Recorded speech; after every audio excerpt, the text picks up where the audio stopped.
Hello, everybody. This is TJ and I. This is our first little podcast thing that we are doing. It's not really a podcast because that's like saying you're playing Warzone on Call of Duty. Everybody does it, and no one is original anymore. So this is just us talking and hanging out. So yeah, we got the setup here. Just a little table, some microphones, and we're just hanging out. And it's it just snowed 4 or 5 inches today, and it's March, which is weird for it to snow this much, but here we are. And who knows when this will come out, and or if anyone will ever hear this. There's a very good chance that people will hear it. It just depends if people will care. A few, maybe a few. So, first of all, I'm trying to get rid of this film. At like 28 photos at the moment, so I'm gonna take a picture of TJ right now. It's probably gonna be super dark. There you go. 29. 29. Anyways, and our sponsor too. This is our sponsor because we don't have one. I recently changed the analog stick on my N64 controller, and it's a GameCube analog stick. So anyone that's ever played Tony Hawk, it sucks on the original N64 analog stick. So I got the GameCube one, and it's freaking awesome. It took me like 30 minutes to take it apart and put it in, and it's awesome. And Super Mario 64 works really well. I did actually buy a 3D printed classic analog stick. It doesn't matter. You're not going to see any of this, but I'm just saying it exists. So go on Amazon and get it for like $15. It's pretty cool.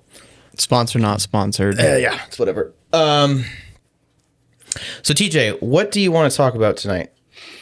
I was kind of thinking maybe we could just discuss. We were kind of talking about like how roles have changed in the band. And I was thinking about it just before we started recording. Like, Parker, Kyle, and I came back 4 years ago now.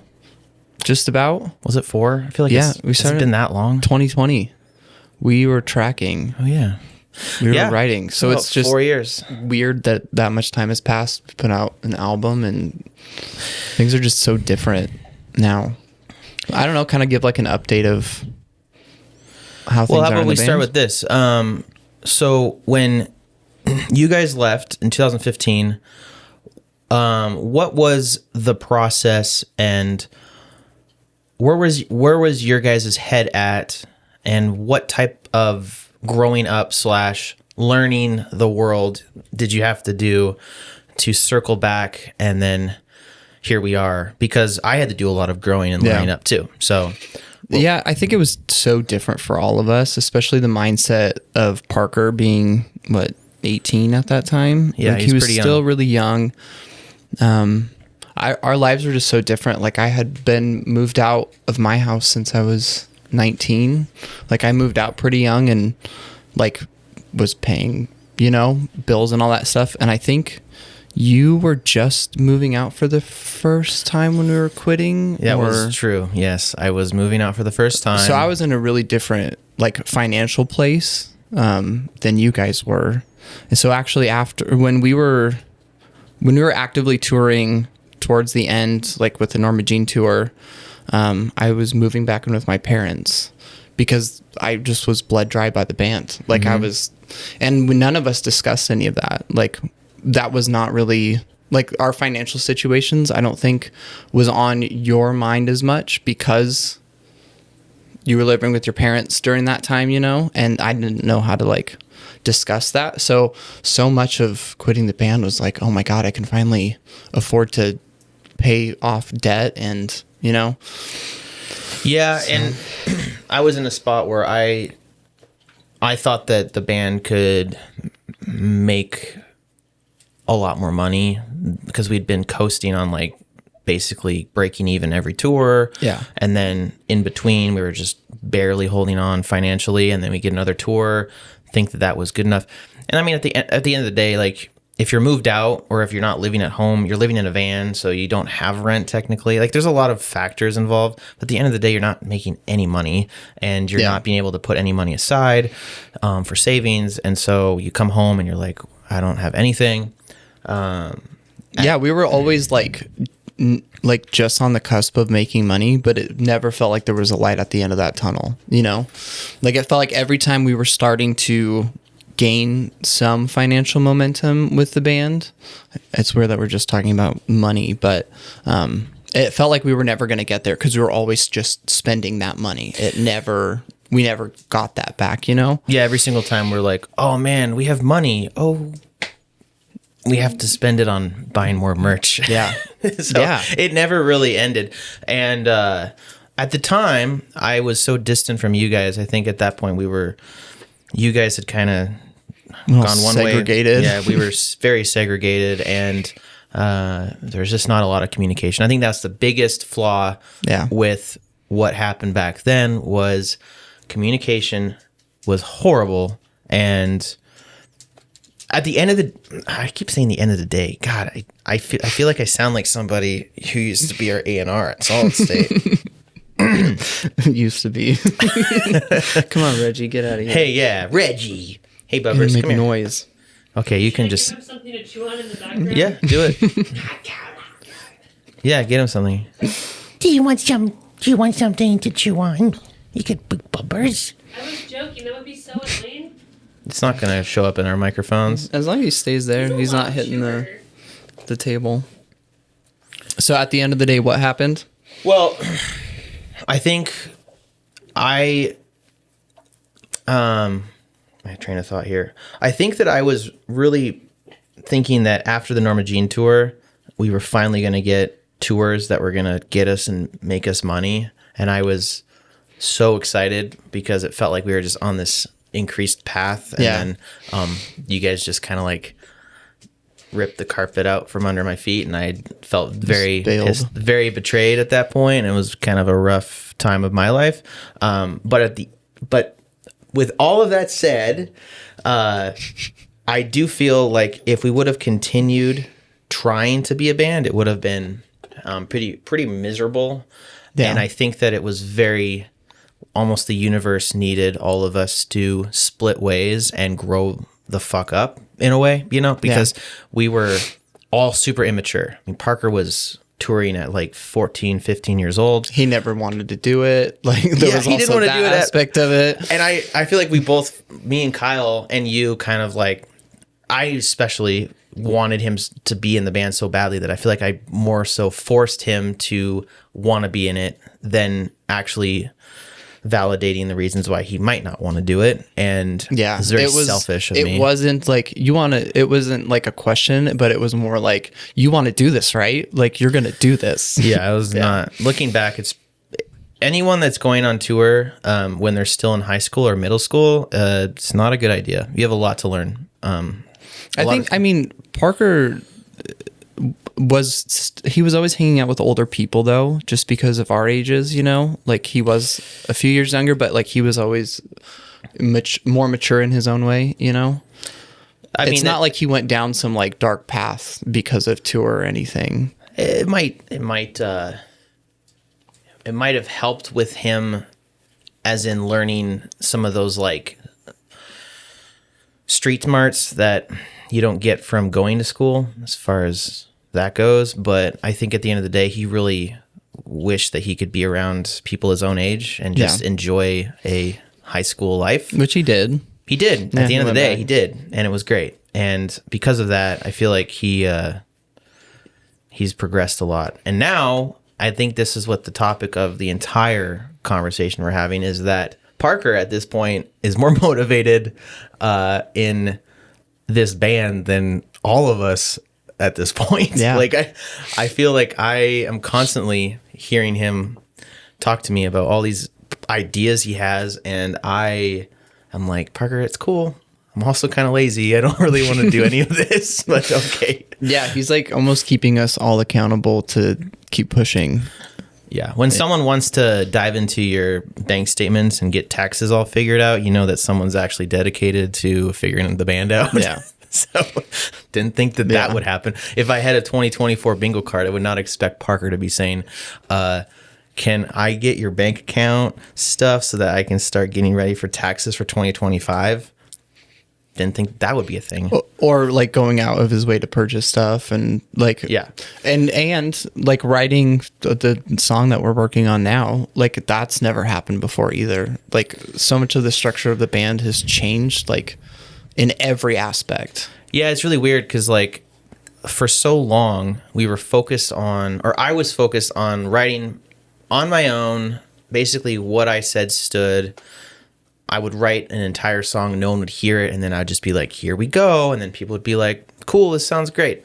Now I feel like between you, I mean, you do your own stuff too. Yeah, but I don't think that's quite fair because I was around, and Well, and Kyle was especially there for Saloon too. That's true. You would sit on the couch though. I guess what I'm saying is that for the longest time, it was me sitting at the forefront, like right here, captain's chair, working on music, and you sat in the background, Parker sat in the background, Kyle sat in the background, and that was just how it was. But now we're all sharing files on Reaper and like we're writing and then sending each other stuff. That's never been what the ongoing concept was. And it's a super cool progression. And like going back to all the stuff that happened with you guys quitting and leaving, you and Parker went on to do your thing with a different kind of side project thing.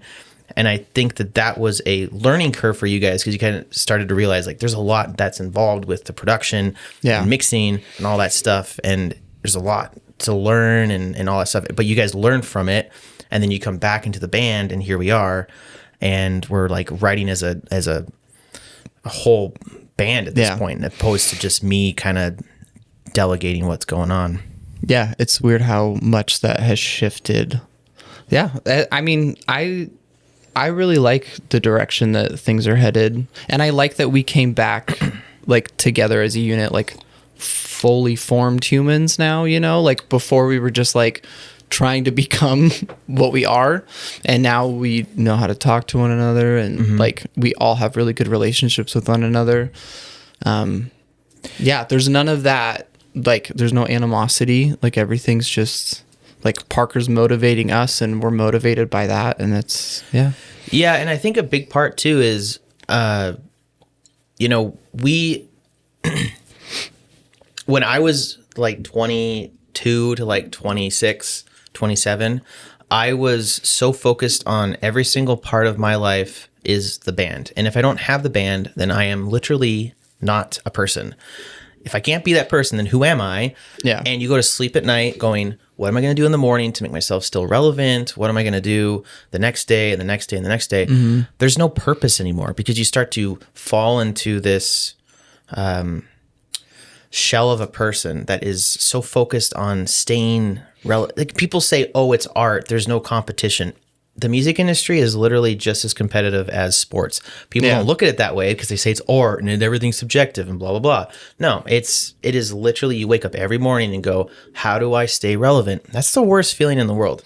well, and your whole personality becomes enveloped in growing something. So you lose sight of what you actually have in your life because everything is angled towards how can I make my band better and more relevant. And it's not a fun place to be. And being on tour enough, I've seen so many bands struggle with the same thing because they don't know who they are if they're not in the band. Like, what do? They don't want to go back to working at Burger King because that's. I'm thinking of several people in certain bands that's where they went. Specifically Burger King? Yeah. Oh.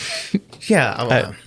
I won't mention their names, but there's several bands we've toured with where it doesn't matter. I mean, working at Burger King is not a bad job. I'm just saying they don't want to work at Burger King. Yeah. You know, you don't have fulfillment outside of the band. And then if the band's not doing well, then you're just not fulfilled at all. And then you're just depressed. Yeah, exactly. Yeah. And I feel like that was the universe's way of kind of telling us to call it quits for a while, was because I think we all needed to find purpose. And I found my purpose doing what I do now. I think you found purpose. Everybody's found their calling outside of the band. And now the band is important to us and we love it. But we don't wake up every day thinking that if the band tomorrow decided to disband and we just completely said goodbye to the ongoing concept, we're not going to like cry ourselves to sleep every night for the next 100 years. And we don't fall apart as like friends, you know, and like you don't fall apart with your family either. So that's such a huge difference. Yeah, I'm closer now with you guys than I ever have been. Like for the longest time, I've used this analogy. It's like, I always looked at Parker and Kyle as like my brothers, and it's kind of like you have to be brothers. Like that's just how it is. But if I were to know them in real life, I wouldn't be friends with them. Like I would never be friends with them.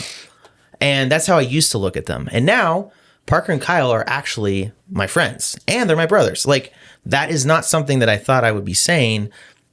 But now I am. So it took some time for all of us to grow up and learn and just make mistakes. And I think at the end of the day, it really helped out. So yeah, I think everything happened the right way. Yeah. Like if we would have continued on the trajectory that we were on before we quit the band, I feel like we would have gained a lot of momentum and continued that success. Like we were like on the brink of being where we wanted to, but it would have been so detrimental to all of our relationships with one another. Like we would have just alienated you even further for years, you know, like, oh yeah, we would have just, everything would have just imploded regardless. We would have literally like had to take separate vehicles or something like that. You wouldn't be like speaking to it'd be Parker and Kyle right now, right? And that's the thing is that's crazy because and Kyle wouldn't have 3 kids.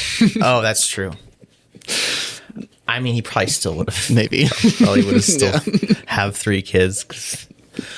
But no, I think that there's so many bands that are on those speaking terms and they do it for years. Like they literally don't talk until they get on stage. Yeah.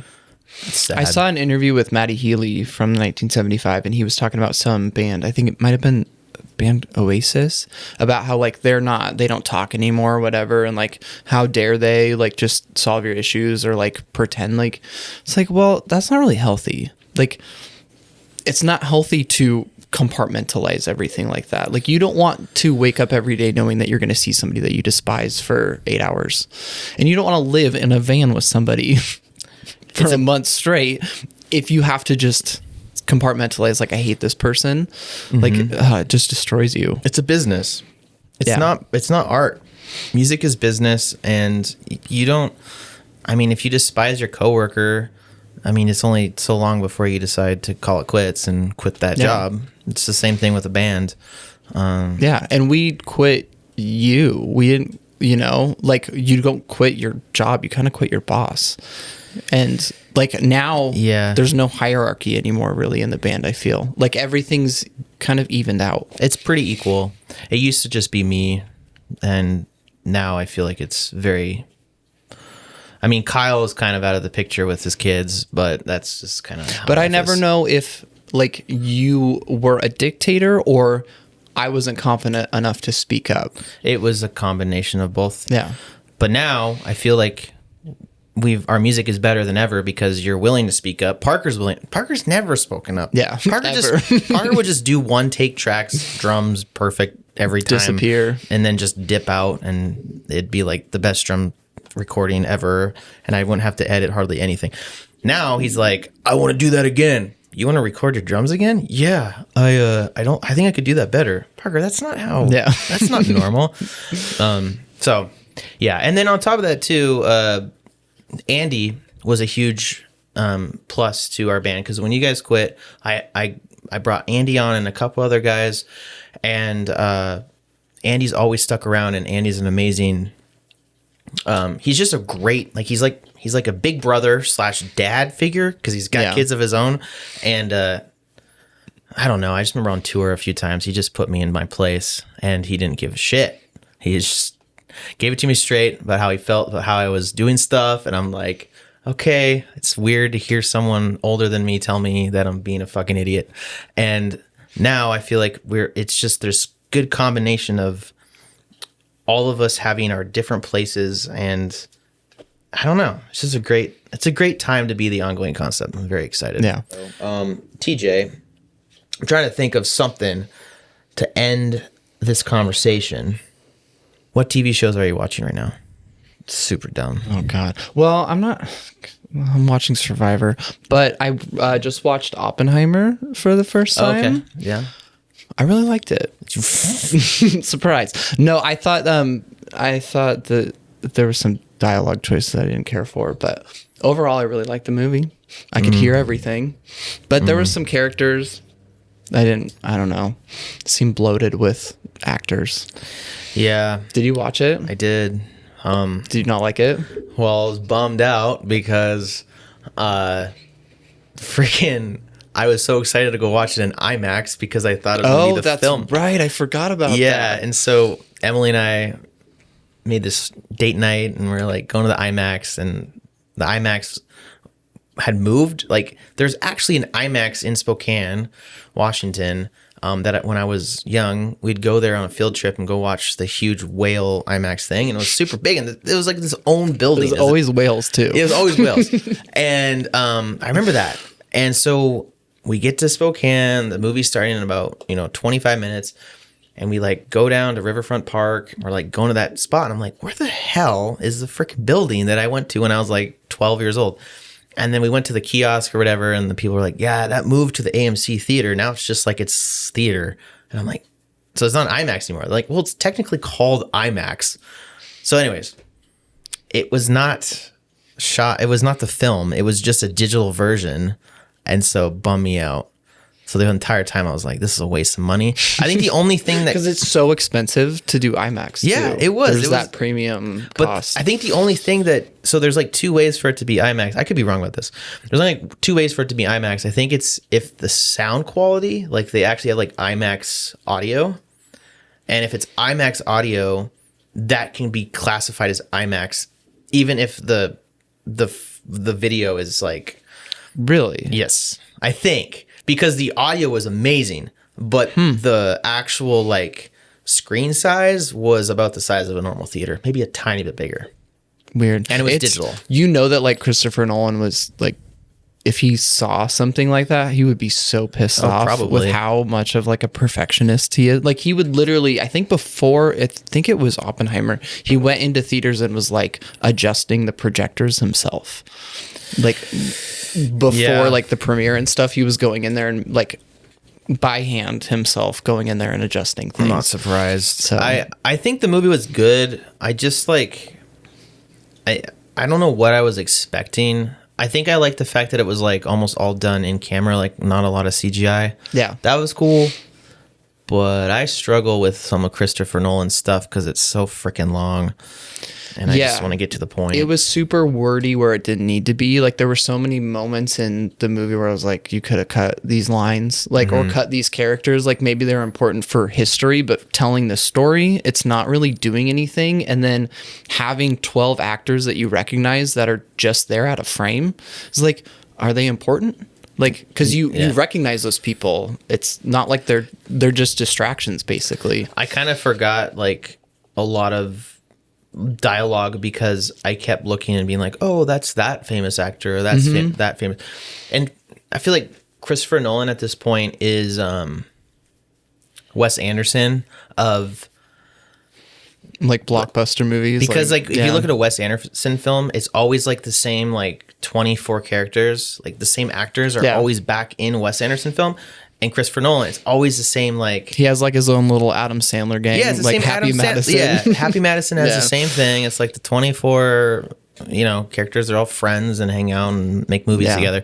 I'm surprised I didn't see whatever his name is that plays Alfred from Dark Knight. Surprised he wasn't in there because he's in every freaking one with Christopher Nolan. But gosh, I can't remember his name right now. Michael Caine. Michael Caine. Yeah. Robert Pattinson too, I think is going to be, and then Emily Blunt was in that, so she'll probably be in the next Christopher Nolan movie.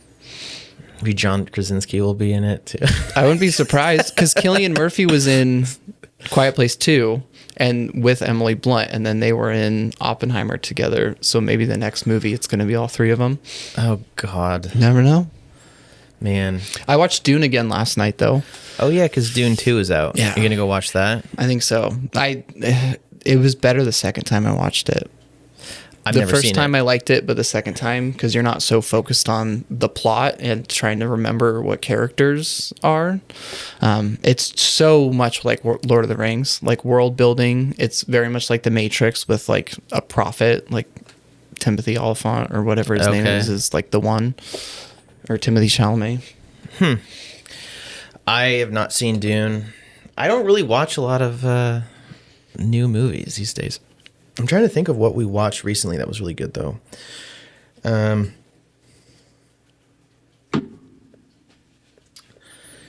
Nothing. King of Queens.